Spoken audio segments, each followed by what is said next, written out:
Hello guys, આજે આપણે બનાવીશું પાસ્તા. તો પાસ્તાને આપણે તેલ અને મીઠું નાખીને બોઇલ કરી લીધા છે. આપણે ડુંગળી, ગાજર અને કોબીજ અને ટામેટાં સમારેલા લેવાના છે. હવે એક કડાઈમાં તેલ લઈશું. તેલ ગરમ થાય ત્યારબાદ આપણે તેમાં ડુંગળી એડ કરી લઈશું.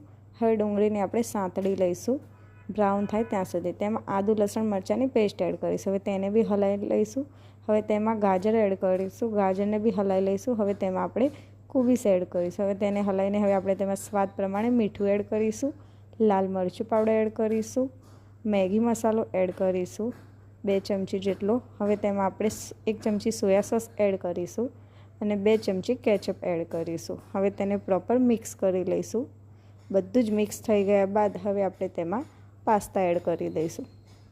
પાસ્તા એડ કર્યા પછી આપણે સરખી રીતે બધું મિક્સ થઈ જાય એ રીતે આપણે તેને મિક્સ કરી લઈશું.